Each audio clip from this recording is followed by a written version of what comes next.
Que coisa linda, que maravilha, mestre Adriano Gifone, e começando mais um Fala Baixista, com uma jam aqui, com uma canja especial do mestre Adriano Gifone, junto com a gente, que surpresa maravilhosa.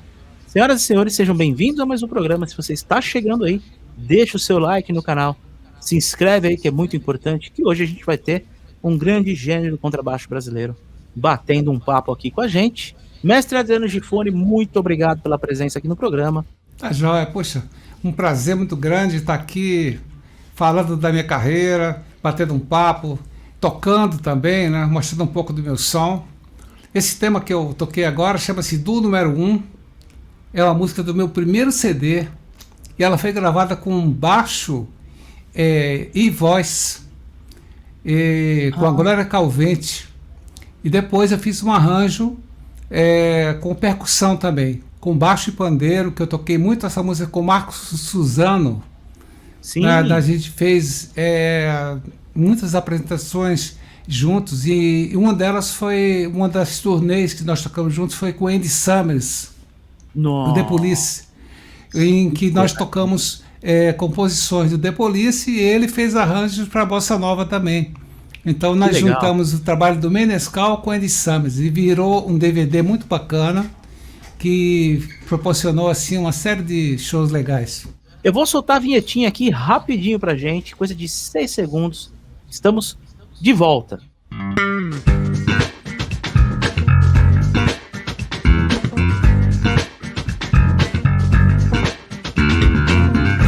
Como eu queria demais, mestre, que a gente estivesse gravando o programa presencial, né? Para a gente poder tocar junto ou apreciar de perto aqui, pessoalmente, você tocando, que seria maravilhoso. Bom, vamos lá, vamos começar então. Como é que você está sentindo o retorno das atividades aí? E quais as frentes de trabalho que o Adriano Gifone está atuando agora, né? Neste exato momento? Olha, a pandemia foi um grande teste para a gente, né? E no meu caso, eu continuei dando aulas, né? Só que eu não tinha tantos alunos online. Então eu tive que me adaptar com a nova forma de dar aula pelo Skype. E foi uma coisa mais ou menos rápida, assim. Eu acho que um mês eu já estava mais ou menos assim dominando tinha que esperar aquela coisa do tocar, esperar o aluno tocar, aquela coisa, né? Acostumar com o esquema do online. Mas conseguimos uma boa qualidade de transmissão, uma boa internet também aqui que nós colocamos, então funcionou bastante. E a coisa foi fluindo, né? Não tenho tantos alunos, mas posso dizer que eu abri uma frente muito bacana para que depois isso vire também workshops, né, que a gente viaje pelo Brasil todo. Estou conhecendo muita gente de escolas de música e estou tendo o prazer de dar aulas para músicos de fora do Brasil. Maravilhoso. Tem um baixista de Nova York, um da Suécia, um da Suíça também, e diferentes instrumentos. É interessante, baixo acústico e baixo elétrico. Sim. Teve, no caso, pessoas que se interessaram em estudar especificamente fretless, depois passaram a tocar também baixo acústico. Foi interessante. Então conseguimos, eu acho que um resultado muito bacana do entendimento de como trabalhar online, né? E depois eu fui partindo, assim, já tinha um trabalho já como escritor, né, já de alguns livros, e meu filho, que é designer, Vinícius Gifone, e um ótimo programador visual, ele é programador visual, então ele falou: pai, vamos filmar seus livros agora, vamos começar a botar seu trabalho todo em audiovisual. Então começamos a preparar nosso trabalho e fizemos o curso Contrabaixo Brasileiro, que junta tudo que eu sei de baixo acústico e baixo elétrico.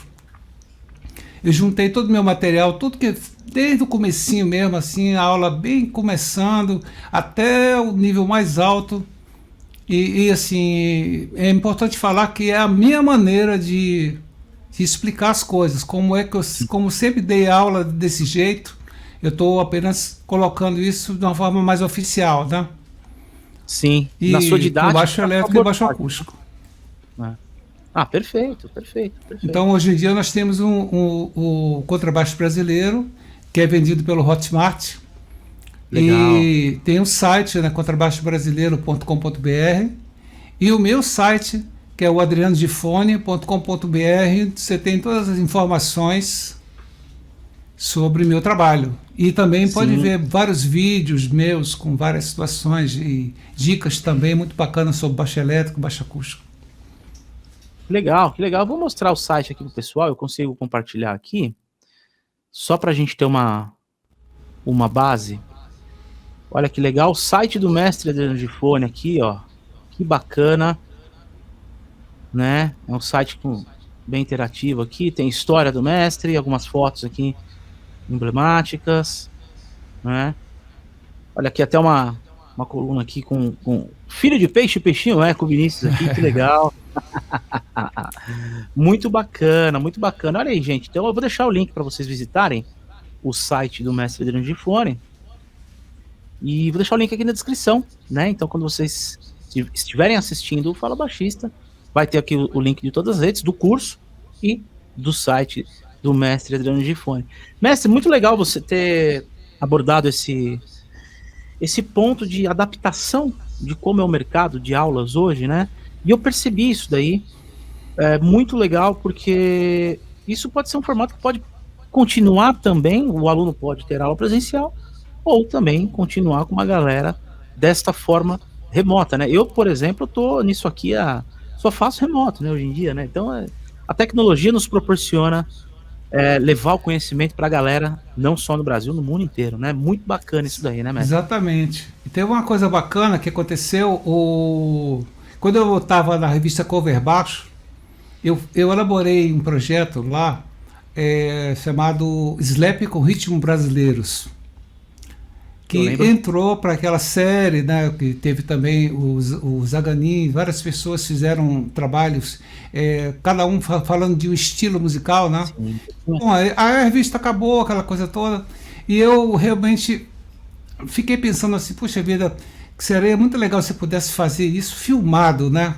Com qualidade mesmo. Nós fizemos muito bem feito, e o livro está à venda também, virou um livro digital, que está à venda também no Hotmart, e está sendo muito bem recebido, tanto no Brasil como no exterior. Que legal. Porque mostra as diferenças da concepção de slap brasileira e, claro, toda aquela coisa das técnicas que a gente já conhece do sistema americano, mas tem eu diria assim, a malandragem dos ritmos baseado na percussão brasileira. Sim. Então você pega um Izexá, por exemplo, e faz uma coisa assim.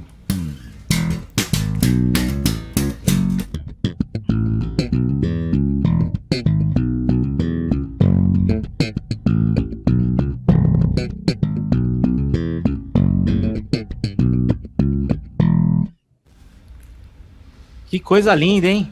Que coisa linda. Maravilhoso. Então você pega. Aí você vai, por exemplo, de cada elemento, você vai pegando uma coisinha. Aí do partido alto, a gente pega a coisa do pandeiro.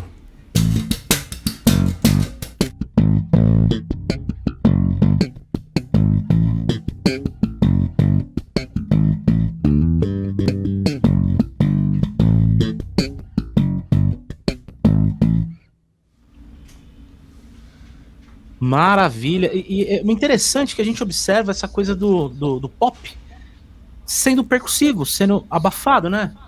Exatamente.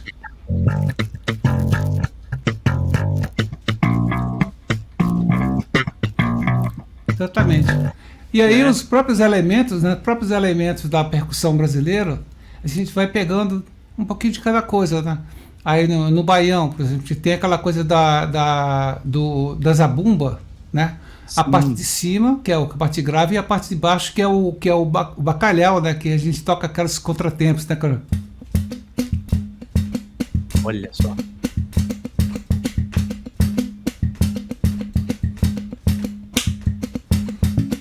Na hora de fazer a levada, eu já vou em cima disso aí. Então a coisa já toma outra cara.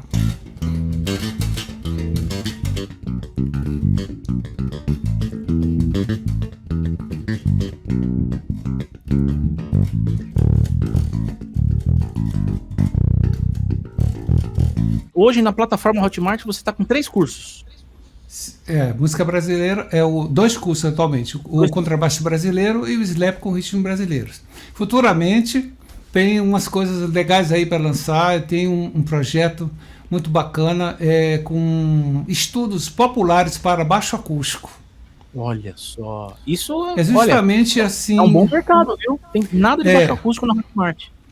É um ótimo mercado. Principalmente assim, porque eu estudei todos os tipos de didáticas, né? Eu diria, eu toquei em orquestra sinfônica, toquei em big band, tive várias formações diferentes, toquei com Sivuca, toquei com Emílio Santiago, Tim Maia, quer dizer, passei por toda essa salada que é ser músico brasileiro, né? Sim.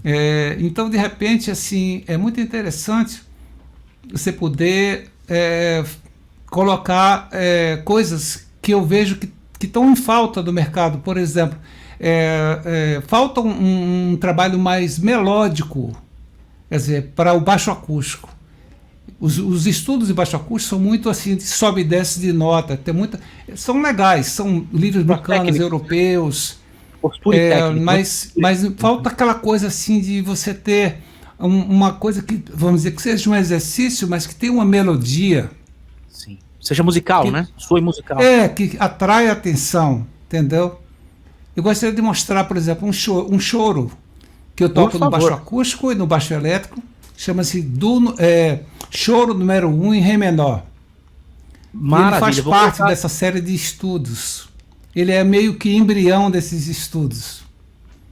Maravilha, vou pôr na tela então aqui, ó. Então, vamos lá então. Manda bala, mestre.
Coisa linda, coisa linda.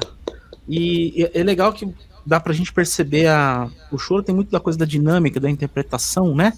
Da intensidade a cada momento. E o choro tem uma linguagem melódica muito rebuscada, né? Por que o choro, aproveitando o gancho aqui, por que o choro tem essa coisa da harmonia ser bem sofisticada assim? E de onde veio essas ideias melódicas, com muito passagem cromática, etc e tal, até remetendo um pouco de harmonia de jazz, né? De alguma forma, se a gente for pensar, né? Eu acho que tem muita movimentação, mas o cromatismo e as figuras especiais do choro, né? Tem umas coisas que são só do choro. Sim. Você passa por várias situações, mas de repente você pega um negócio assim.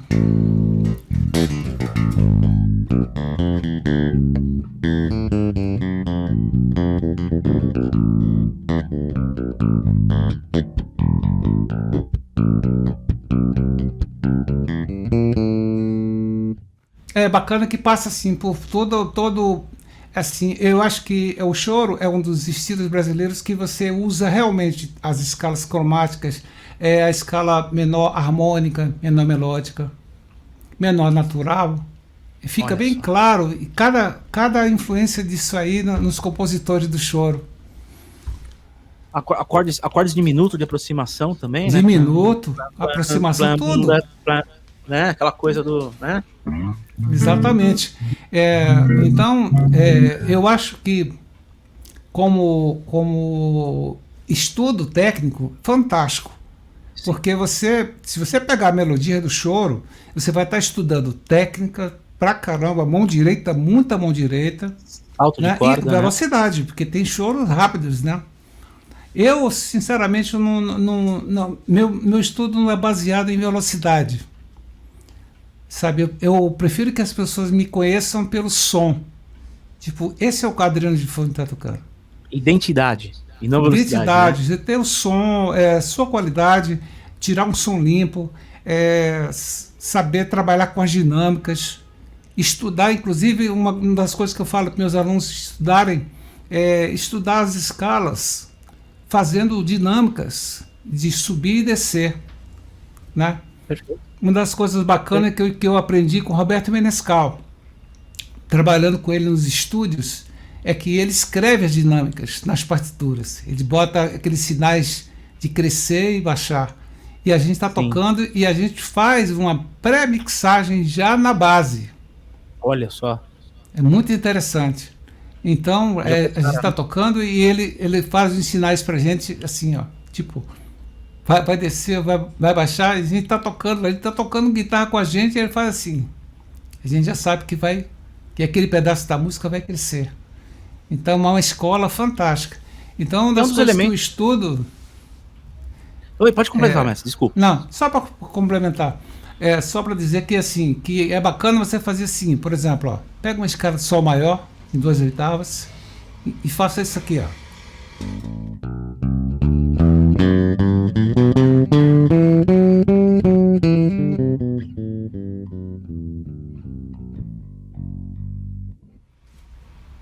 Perfeito, perfeito. Técnica, execução, melodia e dinâmica ao mesmo tempo. E outra coisa, coloque ritmo em tudo que você faça. Tudo tem que ter swing, tudo tem que ter andamento, pulsação, precisão, né? Eu acho que uma das coisas que a gente herdou da noite, do nosso trabalho que a gente aprendeu, de tocar vários estilos, de várias situações, dos bares, né? Você passou por isso também.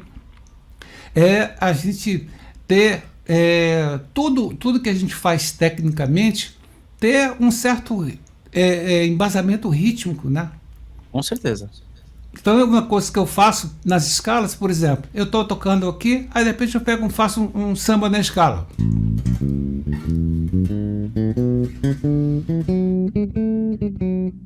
Tudo bem, depois um machixe.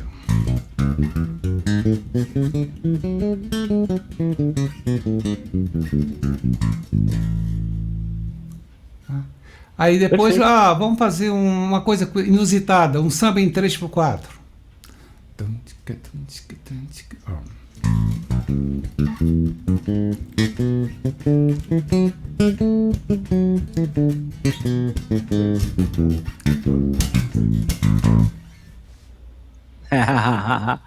É bem inusitado mesmo, né? Soa diferente. De repente, aí você faz um set, pega um compasso qualquer assim, desses mais que não são tão comuns, né?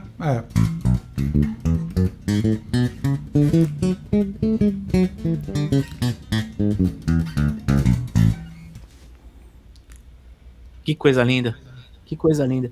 Eu que tenho uma pergunta, uma curiosidade minha, eu creio que vai ajudar muitos dos nossa audiência, a nossa garotada que assiste, eu acho que falar da importância de estudar ritmos brasileiros é chover no molhado, tem que estudar.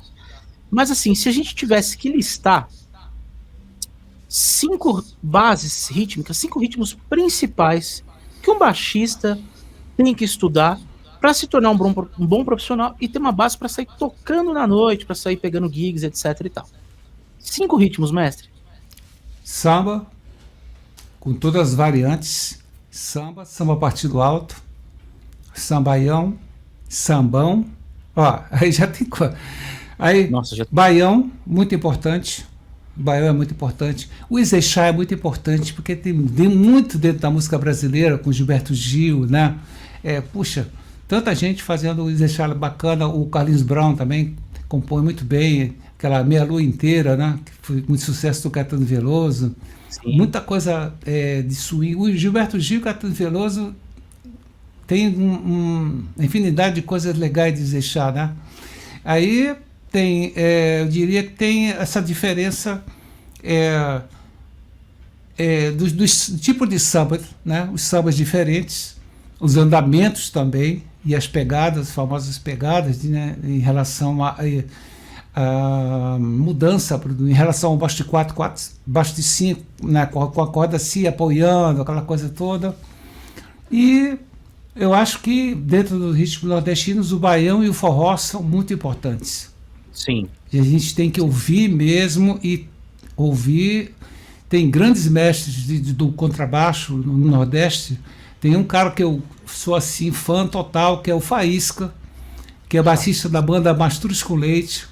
É um super músico, o cara toca muito, conhece muito de harmonia, muito mais do que muita gente pensa. E muita gente legal. Eu fui muito, tive muita inspiração, né, em assistir o Quinteto Violado, por exemplo. Que o Toinho Alves, que era o baixista do quinteto, foi o primeiro cara que eu vi tocando baixo acústico na música nordestina. Olha só. E isso me deu uma surpresa assim, falei, caramba, é possível fazer isso com baixo acústico, né? Usar arco para fazer aquelas melodias, sabe, e o ritmo com as violas, no baixo acústico, com percussão, com violas, aquela coisa me inspirou bastante, sabe, foi muito legal ter visto. E depois, claro, os músicos da Bossa Nova, né? Então, a Bossa Nova também, eu acho, assim, no ritmo que é um movimento, né? Eu aprendi muito e sou muito grato a todos os artistas que eu trabalhei da Bossa Nova, Roberto Menescal, Carlos Lira, Wanda Sá, Edu Lobo, puxa, foi muita gente, Marcos Vale.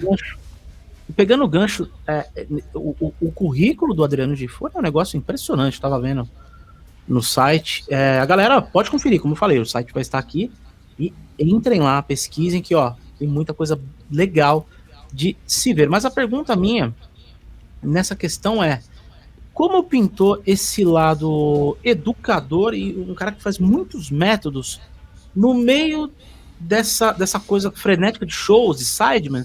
Como é que foi para administrar esses dois lados aí durante um tempo na carreira, mestre? Foi assim. Começou a acontecer isso assim, depois de um tempo tocando na noite, eu cheguei no Rio de Janeiro em 83, né? E meu primeiro trabalho no Rio de Janeiro foi, eu fui tocar com as orquestras de baile, né? Então, era uma orquestra de 23 músicos, 20 músicos, assim, um naipe de sopro, uma cozinha, na baixo, bateria, guitarra e cantores. E fui tocar com um saxofonista chamado Juarez Araújo, e ele tocava com o Gal Costa. E ele foi me enturmando com essa turma toda e me apresentou para o maestro Cipó, que era o maestro da Globo. Então ele falou: olha, estou inaugurando uma casa que vai ter um negócio muito interessante. São 64 músicos tocando toda noite. E são 2 orquestras. Você topa tocar com a gente de segunda a sábado, Big Band. Então vamos tocar jazz, música brasileira, música para dançar, música latina, os arranjos são todos meus, não sei o quê. Eu falei, claro que eu topo. Olha, vai ter um teste. Eu falei, tudo bem, vamos lá, vamos fazer esse teste, né? E o cara que me apresentou para ele também e reforçou esse lado, que eu estava chegando de Brasília, né? Estava vindo do curso de Brasília, tinha tocado na Sinfônica e tal, já estava com uma boa leitura. E tinha a vantagem de ter tocado na noite já, né, em Manaus e em Brasília. Comecei nos bailes de Manaus, depois fui para Brasília. E no Rio de Janeiro já tinha que chegar tocando mesmo. Então foi aquela coisa assim de procurar todo mundo, pegar o baixo que estava na costa, sair nos bares dando canja. E aí, graças a Deus, apareceu esse trabalho, foi muito bom para mim. Eu toquei 1 ano de segunda a sábado, tocando Big Band, revezando com a orquestra do Maestro Cipó e a orquestra do Maestro Carioca, que era uma orquestra mais de samba, enquanto a gente já tinha uma coisa mais para lá do Quincy Jones, já era uma coisa um pouco mais sofisticada. Então, melhorei muito a minha leitura de notas e também conhecimento de estilos, né? Muita coisa eu tive que aprender na própria orquestra, porque eu não conhecia tanto standards. Eu conhecia assim os standards de Hellbook, alguma coisa assim, mas eu nunca tinha tocado essas músicas com letra, cantadas, com os cantores Sim. dando tom, né? Tinha uma coisa engraçada que eu não tenho nenhuma vergonha de falar, que quando eu cheguei no Rio de Janeiro, eu não conhecia o sistema monosolfa, que você faz o dó, ré, mi, fá, sol, né, os menores para baixo e tal. Sim. Eu não conhecia isso. E aí, nos primeiros bailes que eu fui fazer, eu toquei com um guitarrista muito bom chamado Zé Carlos, que tocava com Roberto Carlos, ele muito bom músico. E aí o cantor passava na nossa frente, fazia assim, eu fazia assim para ele também, né? Aí, quer dizer, ele dava o dó para mim e eu dava dó para ele também, mas eu não sabia o que ele estava falando comigo. Aí o cara me cutucou e falou assim: olha, ele está te dando o tom. É muito engraçado, né? Maravilhoso. Aí eu aprendi isso, aí aprendi o sistema, aí pronto, aí foi legal, porque aí, o sistema das orquestras é assim, eles trabalham 2 arranjos de orquestra por 2 dos cantores, porque o baixista não para de tocar em nenhum momento. O maestro vai lá, troca a partitura do baixista só. O resto ele só mostra assim o papel 65, 72, olha, 105. Aí o cara vai na pasta, procura lá, enquanto o cantor está cantando, ele já está dizendo que música que vai ser depois. Olha só. Então isso foi uma experiência muito boa para mim. O lance do baile, a linguagem do baile, ela é muito popular, né? É uma coisa muito de cancha mesmo. O cara ter a prática, tem que ter a malandragem, a famosa malandragem. É o músico que vai pegar a malandragem nessa linguagem e aí ele conhece o baile, o palco, essa coisa de fazer. Baile é uma escola maravilhosa, né, mestre? Porque você vai do rock ao forró, ao jazz, o brega nos 80, um pouco de axé, um pouco de sertanejo. Claro, né? Isso ouvi tudo, principalmente saber as diferenças de timbres, né? Ouvir os timbres, olha que legal, tem uns timbres, olha o cara tocar com aquele som. Hoje em dia, né, o forró virou uma coisa assim, meio pastoriana, né? Tem aquela cheia de nota, aquela coisa assim, pô. Mas tem um swing, tem um negócio especial, como também tem o sertanejo, como tem, sei lá, são todos os estilos da funk, soul. Eu dei muita sorte, porque eu passei por isso quando eu estava começando a tocar contrabaixo. Eu peguei a época da discoteca. Então eu toquei 2 anos de palheta antes de tocar dos dedos. Toquei 2 anos de palheta. Eu tocava, não sabia tocar, não tinha técnica para tocar de dedo. E eu comprei meu primeiro baixo, um Fender Precision, lá em Manaus. Começou bem, hein? Comecei a estudar igual um louco, né? Assim, tentando pegar o repertório, e tinha a obrigação de pegar 4 músicas por semana com a banda de baile que eu tocava lá. Então, eu escutei todo mundo que você pensar, de Commodoros, Michael Jackson, toda essa turma aí, eu tirei baixo por baixo, Donna Summer, todas as músicas da Donna Summer, entendeu? Foi muito interessante. Uma vez a gente foi conversar, eu e aquele cara que era colunista da Cover Baixo também, que é da discoteca, aquele baixista de São Paulo. Fernando Tavares. Grande Fernandão. Aí batemos um papo, cara, foi impressionante. Eu sabia muita coisa, ele sabia de muita coisa. A gente ficou conversando assim. Depois nos encontramos, não só na revista, mas troca muita ideia. Eu sempre mando umas gravações minhas de grooves, eu faço uns grooves assim, mando para ele. Então eu tive a sorte de conhecer a Black Music, passar por toda essa esfera da Black Music. Toquei um pouco de rock também, conheci muito, tocava The Purple, Led Zeppelin, quem diria, né? Adriano Gifone, eu tocava tudo isso. O LP, aquele LP do Machine Head, Deep Purple, depois tocava nota por nota. Olha só. Toquei tudo aqui, tirei muita coisa. Foi uma escola, né, aquela?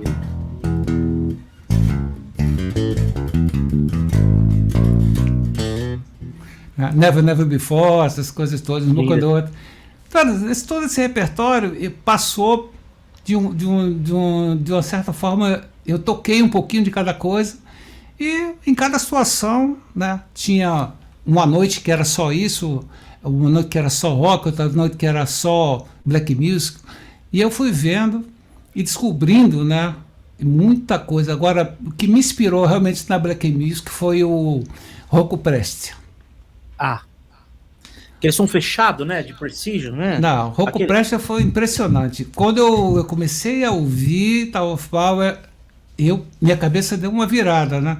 E quando eu encontrei a Black Hill, então, com Jamil Jones, veio aquela junção da Black Music com o lance brasileiro swingado do subúrbio do Rio de Janeiro. Aí falou, opa, aqui é outro departamento.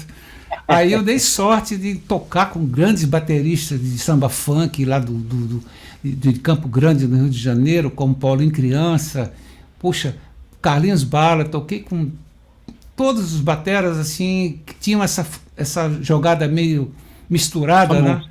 Então foi muito interessante. O Rocco Prestia me impressionou muito com esse tipo de coisa aqui, ó, que é a junção da nota morta, mas tocada de uma maneira diferente, né? Ele tem uma coisa de usava a mistura do. Eu passei a usar o polegar para tocar os graves também no baixo, em função disso. Interessante. Foi interessante. Comecei a usar 3 dedos e aí, olha que legal. Esse tipo de levada aqui, ó.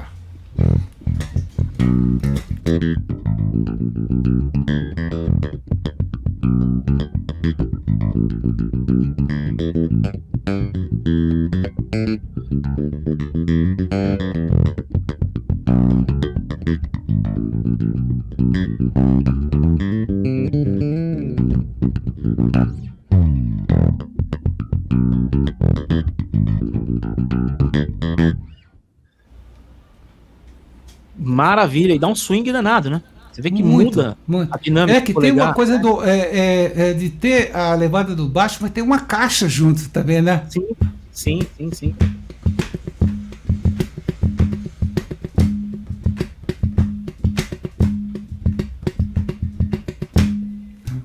Aí isso foi me inspirando a várias coisas. Toda vez que eu via uma coisa que tinha essa cara, né? Eu já tentava colocar essa minha técnica junto e aprender.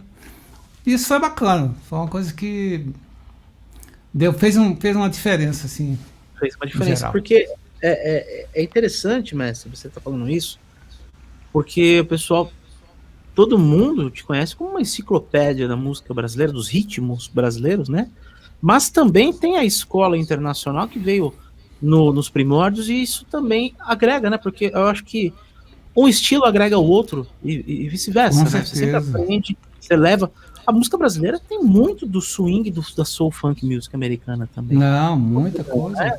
Eu acho que meu trabalho com o Tim Maia, foi fantástico. Eu me surpreendi também quando eu fui tocar com o Emílio Santiago, o tanto que ele era jazzista, cara, impressionante. Ele era um cara que conhecia muito sobre jazz e tinha uma concepção, a forma de dividir e organizar a banda. Ele falava assim, não, gente, dinâmica, não sei o que, vamos trabalhar, não se preocupem com tanto peso, não, vamos trabalhar dinâmica, vamos fazer um negócio assim. Pô, falei, que legal. Botei um cantor, de repente o cara chega pra mim assim, vamos fazer uma música, e você? Aí, qual? Rolling Midnight. Caramba, baixo acústico e voz, no show do Palace em São Paulo, baixo acústico e voz. Aí eu falei, caramba, que legal. Aí fizemos aquele, aí o pessoal ficava surpreso com aquela sonoridade, né, aquela coisa. O baixo acompanhando ele, só, muito bacana. E isso aconteceu depois com a Gal Costa. Eu tocando com a Gal Costa em Nova York. A primeira vez que eu fui pro Blue Note de Nova York, a Gal chegou para mim e falou assim, vamos fazer uma música nós dois? Vamos tocar o Nada Além do Custódio Mesquita, mas eu quero tocar em jazz, eu quero dar uma balançada nos caras aqui. Pô, você é corajosa, né? Tocando um Blue Note de Nova York, tocava um jazz. Vamos sim. Ah, legal. Qual tom que você é? Mi bemol. É tudo bem. A música.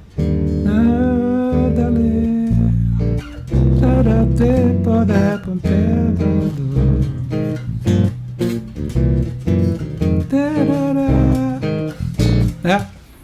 E aí, preparei no baixo vertical, né? Preparei. Isso assim, meia hora antes do show. Nossa! No Blue Note. E ela falou assim: ó, mas ela jogou vamos essa tocar. bucha assim, logo antes de subir Falou no assim: palco. vamos tocar isso aí em Mi bemol. Tá legal. Ó, eu vou fazer vou instalar o dedo e tal. Aí você puxa.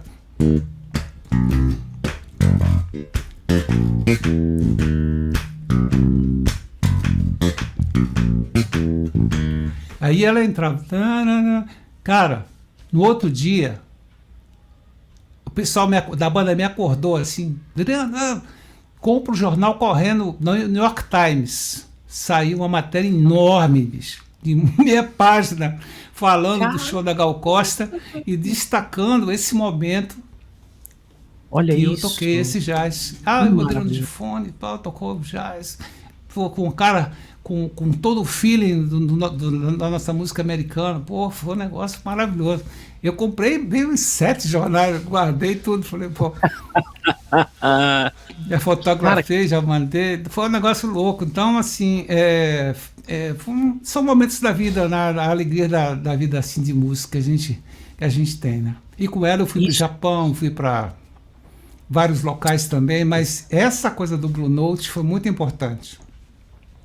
Não, isso é maravilhoso, porque estar compartilhando isso aqui com a nova geração também é muito gratificante para mim, para o programa. A gente tá ouvindo essas histórias maravilhosas, porque eu acho que todas as conquistas são frutos de um trabalho muito apaixonado pela música, né, Messi? Eu acho que a música é um negócio, é uma arte que você tem que ter uma paixão pelo que faz, né? E é nítido isso daí, que a gente vê.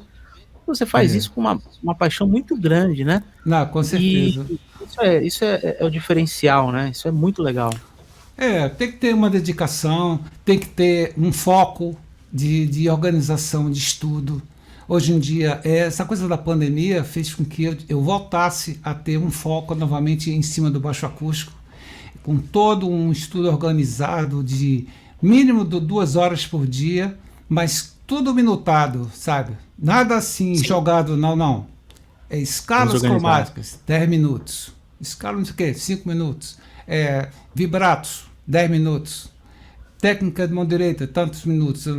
Uma coisa assim, que no final eu tenho 45 minutos e dou uma descansada de 15 minutos e volto para mais 45 minutos. E quando eu volto desses 45 minutos, eu volto para ler música. Então eu vou atrás dos choros, eu vou atrás do jazz. Eu tenho métodos de big band sem baixo, onde eu boto o som na minha sala e vou tocar junto. E eu faço um negócio como se estivesse tocando um show mesmo. Eu boto e saio tocando. Errou. No dia seguinte eu pego novamente. Aquela nota eu já não vou errar mais. Eu já vou pegar e vou entender as convenções, concepção. Eu faço isso também com livros de black music. Tá? Então, para ter diferenças mesmo. E agora estou estudando música latina. Estou estudando o livro do Oscar Stagnaro, que é o baixista do Paquito Rivera, professor da Berkeley. E que a gente está fazendo um contato muito bacana. Estou mandando coisas brasileiras para ele, está mandando coisas latinas. Então, está sendo muito bacana fazer esse ping-pong, né? Esse intercâmbio de estilos, né? Que agrega um para o outro. Isso é maravilhoso. Eu acho que o mais importante, assim, que eu diria para todo mundo é: toque todo dia. Sim. Não importa quanto tempo se toca, mas toque todo dia, faça técnica todo dia, pega o instrumento, sabe? Não pense muito, não. Se pensar. Né? Eu acho que assim, se pensar, não faz. Tem que acordar, vai lá e faz aquela Sabe aquela meia horinha que você faz assim quando você está despreocupado de tudo, você não sabe quem bateu o carro, quem não sei o que, quem roubou ninguém, aquela confusão, a Tira o polícia celular de deixa perto, tudo né? para lá. Aí Deixa o você celular vai, fora pra não encher o exatamente, saco. vai fazer isso. Aí eu tenho também um sistema, uma coisa que eu acho bacana também, estudar com amplificador de headphone. É muito importante você ouvir seu som A execução, direto, clara, né? exatamente, você ouvir seu som no headphone. Ajuda muito a gente definir Sim. e ver que tudo que vem depois vai somente completar, no caso os pedais, os prés que a gente vai usar. Mas, cara, se não tem mão direita, se não tem pegada, não vai acontecer nada. Então a gente tem que reconhecer primeiramente o nosso som. Perfeito. Eu penso assim. Perfeito. Perfeito. Mestre, que bate-papo gostoso, que troca de experiência. Na verdade, que aprendizado, porque está sendo uma aula para mim também. Que é isso. Eu estou aprendendo muita coisa aqui. Me fala uma coisa, e as marcas que acompanham o Adriano Gifone hoje? Baixos, amplificadores, cordas, pedais, tudo que tiver que falar aí. Certo. Da galera que tá junto. Olha, eu tenho esse instrumento aqui, foi um dos presentes de carreira, né, que eu ganhei na minha vida de músico. Quando eu fui em 2001, 2002, no Blue Note de Tóquio pela primeira vez com a Wanda Sá. E aí eu conheci o Mr. Miyake, que era o diretor mundial da Yamaha. E eu fui com a Wanda Sá pegar um violão que ela ia usar nos shows, né? Ela já era endócia da Yamaha. Aí falou assim, ó, pegue seus discos, junte seu material, vamos lá que vai pintar alguma coisa para você, vamos lá. Aí cheguei lá, e tava o Márcio Bahia comigo, baterista do Hermeto, e sentamos lá na mesa dele bacana, um piano assim de vidro, mó barato, sentamos aí, começamos a conversar, ele recebeu o violão, né, mostrou para ela, o violão Silent, estava lançando, aquele violão novo, né, vazado, mostrou para a Wanda tocou, adorou o violão, disse, olha, tá vendo, isso aqui é o violão. Aí falou assim, e você? Você é o Adriano Gifone, né? Pois é. Você vai tocar aqui com um instrumento... Você trouxe o instrumento? Eu trouxe o instrumento. Era da Condor na época, né? E eu levei um instrumento que eu tinha interesse com MG e tal, não sei o quê. Mas chegou lá e falou assim, não. Você vai usar um Yamaha. E jogou um catálogo na minha mão, assim, falou assim, nos mais difíceis da minha vida, falou assim, escolha. Nossa. Cara, eu fiquei assim, Laboriel, nota isso, Laboriel, nota isso, Patitude, aí eu falei, caramba, aí eu falei, vou no Nathan East, que era a coisa da base, sabe, do som de base que eu sempre ouvia, né, os trabalhos dele, com todos os grandes músicos que ele tocou, os artistas que ele tocou, eu falei, vou no Nathan East, falou, ó, você escolheu muito bem, é um dos melhores baixos que a gente tem no momento. E eu vou dar uma olhada aqui, só bem ver as cores. Foi lá dentro, daqui a pouco ele falou assim, só tem em branco. Eu falei, tá lindo. Tá lindo. Tá lindo. Tá certo. E aí o cara me deu uma carta para eu passar na alfândega do Brasil, dizendo que a Yamaha tinha me dado de presente o instrumento e que o valor dele era $400. Imagina. Os baixos custavam $3.600. Verdade. Me deu o instrumento, e foi em todos os shows. Nós fizemos 5 cidades, ele foi em todos os shows que eu toquei com a Wanda Sá, assisti, fotografar, tocando com o instrumento. E foi um negócio impressionante. No dia seguinte, ele falou assim, ó, quando for 1h da tarde, eu levo lá no seu quarto, no hotel. Levou o instrumento lá, ó, eu mandei regular e tal, veja se está do seu gosto. Caramba, abri o case assim, não acreditei, né? Fiquei tocando assim, tinha levado um power click, na época eu usava power click. E aí fiquei e ganhei esse instrumento. Então trouxe. Olha, e linda. até hoje é o meu instrumento assim, que já devo ter pelo menos umas 250 gravações. 20 anos. Muita coisa, são 20 anos 20 já anos. comigo. 20 aninhos, né? 20 anos, está inteiraço, impressionante, regulado. Ele tem uma conservado. estabilidade incrível do braço. Sim. Tá? Não empena, E não vai pra trás, ele mantém retinho sempre, né? bom, depois eu passei a usar baixos nacionais também de luthier, né? Conheci o Zé Eduardo Nascimento, que fazia os baixos do Nico Assunção, e usei o Wood original durante um Hoje bom tempo. eu lembro que estava com a Wood. Depois eu passei uma época usando mais esse e fazendo algumas. Como eu falei, eu fui 5 anos da Condor, né? E na Condor eu cheguei a fazer o baixo AG5000, que é um projeto meu e do Zé Eduardo.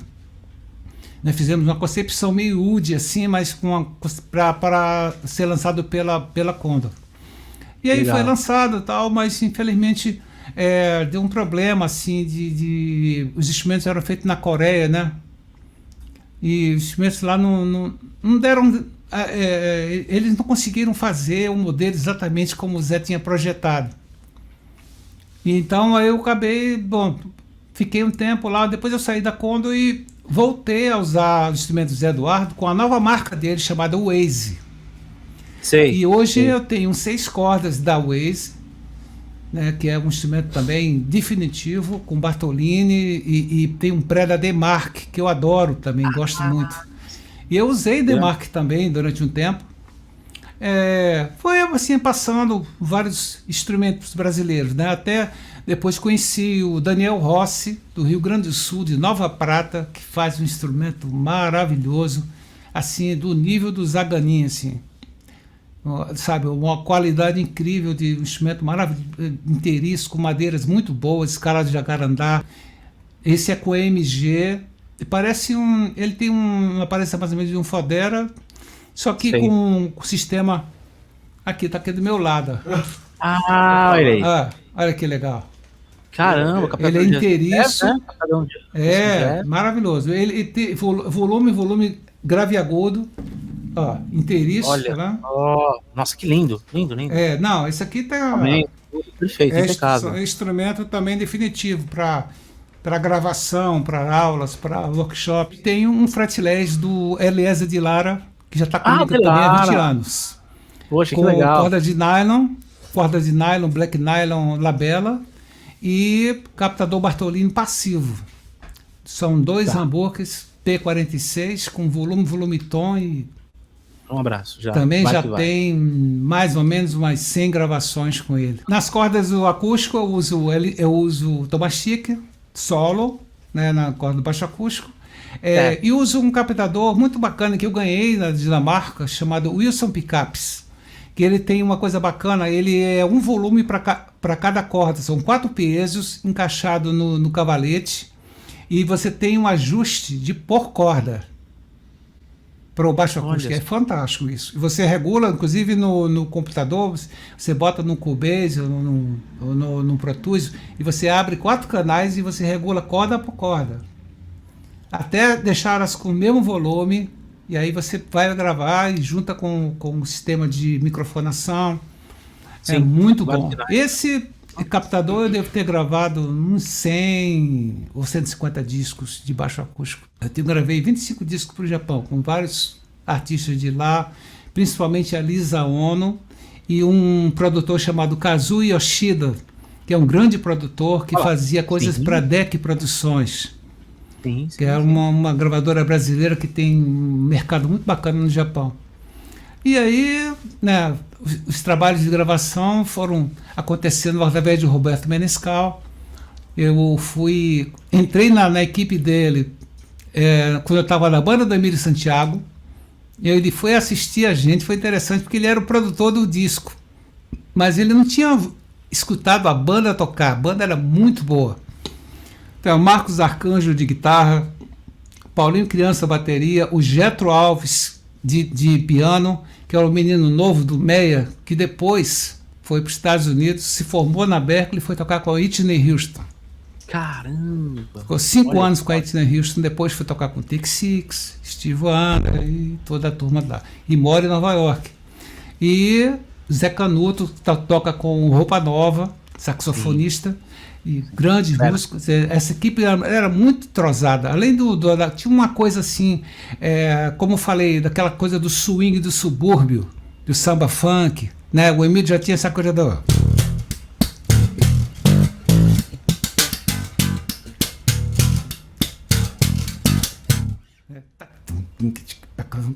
Era, era impressionante, assim. Tinha e eu tinha uns Entenderam? sambões. Os sambas também tinham uma outra cara. Não era um samba normal. Tinha um negócio do.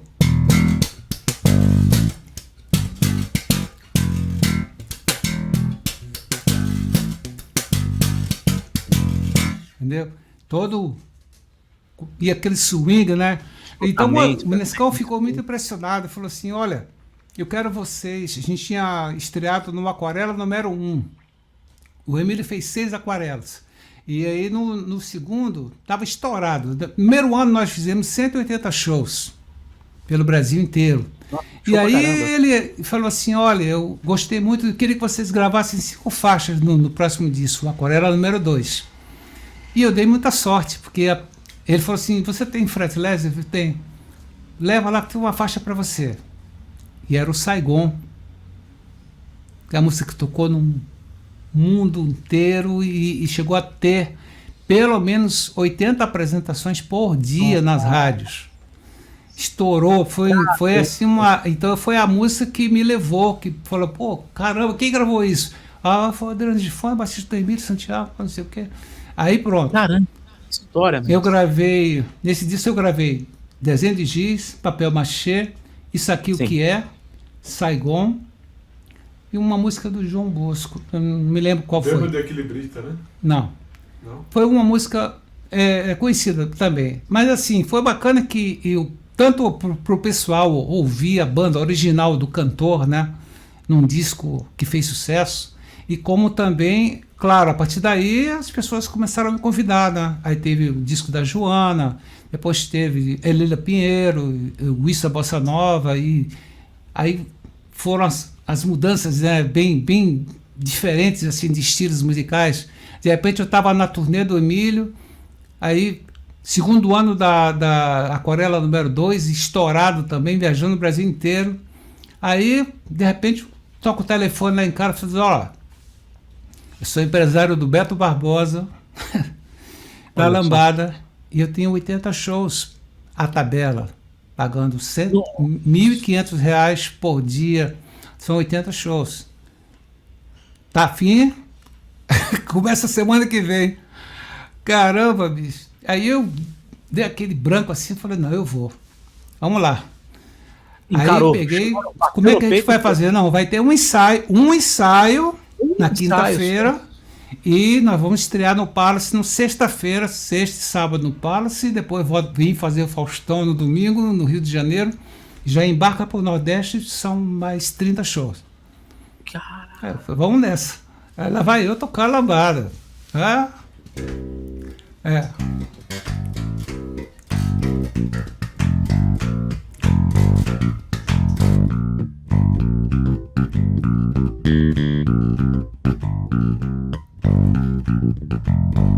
Eu fiz dos 70 shows que eu tinha, eu consegui fazer 60 shows.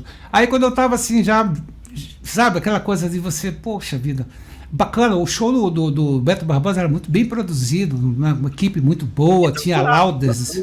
Não, o som era maravilhoso. O som era incrível, o som a Loudness de São Paulo, com todo equipamento, turbo sound, negócio, era coisa muito séria. Equipe muito boa, banda muito boa, tudo organizadíssimo, né? Pô, fiquei assim surpreso. Mas aí tem um momento que você já quer tocar outra coisa, né? Falei, aí Sim. toca o telefone em Recife, que era Tim Maia. nossa. Aí, olha, tô estreando no Canecão semana que vem e eu queria muito que você tocasse comigo. Falei: olha, Ti, só me dá um tempinho para eu falar com o empresário aqui. Eu tô numa turnê, assim, vou falar com o empresário. Dei um tempo, organizei, dei um prazo pro cara. E ele entendeu que você pediu um tempo Não, claro, ele- não, conversei, eu falei: olha, eu tô querendo voltar para casa, porque é aquela coisa, né? Era uma turnê que você não voltava para casa, você ficava só viajando. E eu era casado, lugar né? pro outro. Rio de Janeiro, aquela coisa toda, aí de repente apareceu a oportunidade do Tim Maia. Eu falei: vou voltar para casa. E também veio toda aquela história do soul na minha cabeça, né? Aí eu falei: que legal, vai ser bom. Rapaz, mas foi muito bacana.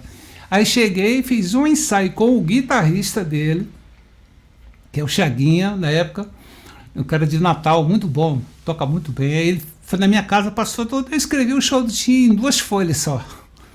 As levadas e os standzinhos, só as levadas, a ideia, o resto eu conhecia, né? Claro, peguei na época, fita cassete, né, tal, do show inteiro, fiquei ouvindo e ensaiei quarta e quinta, e no sábado já estreiei em São Paulo, nós estreamos no Piu Piu, Café Piu Piu. Café Piu Piu. Isso. Até hoje. Lotado, gente voltando e não conseguia, lotado, super cheio. Aí pronto, estreiei com 3 anos e meio com a banda Vitória Régia. E isso rendeu coisas muito legais, né? Que hoje em dia eu sou músico da Banda do Síndico, que é formada por músicos da banda Vitória Régia. Que nós fizemos essa banda para fazer um tributo ao Tim Maia, homenagear o trabalho dele, mas com os arranjos originais que a gente tocava na Vitória Régia. Então tá o Paulinho Black, que era o baterista da banda, o Toca Della Mare, o naipe original com o Lúcio, era o Lúcio, Tinho e Silvério. Nossa, né? O guitarrista infelizmente faleceu, né, que era o Perinho Santana, e entrou o Nando Chagas, que é muito bom também. E um trabalho. Então ele completou o grupo e a gente viaja o Brasil inteiro tocando Tim Maia com o som realmente da banda Vitória Régia. O som deles mesmos, isso que é maravilhoso. Exatamente. Então temos um cantor muito bom também, chamado Bruno, e fazemos um trabalho. A gente conversou, quando a gente estava para gravar o Fala Baixista no Rio, né? Ou aqui em São Paulo, a gente pegou uma época que ia rolar um Altas Horas, lembra que a gente conversou, mestre? Sim, exatamente. Aí acabou não acontecendo, era com essa banda tributo, né? Exatamente, que eu ia com a banda exatamente. Na e aí época teve um probleminha. Né? E a gente ia gravar, né? Aí eu ia pro Rio o ano passado, e aí começou a pandemia, eu falei, bom, não vai ter, né? E agora a gente tá aqui batendo esse papo, e olha, que aula, eu acho que não é só aula, sabe? Compartilhar essas experiências aí, e olha, de tirar o chapéu um currículo desse, uma história dessa no contrabaixo, no instrumento, e é uma honra gigantesca estar recebendo Adriano Gifone no Fala Baixista, batendo esse papo, que está convidado a gente fazer presencial, tá? Quando tudo voltar ao normal e tiver a oportunidade. Com certeza, não, vai ser um prazer, sim.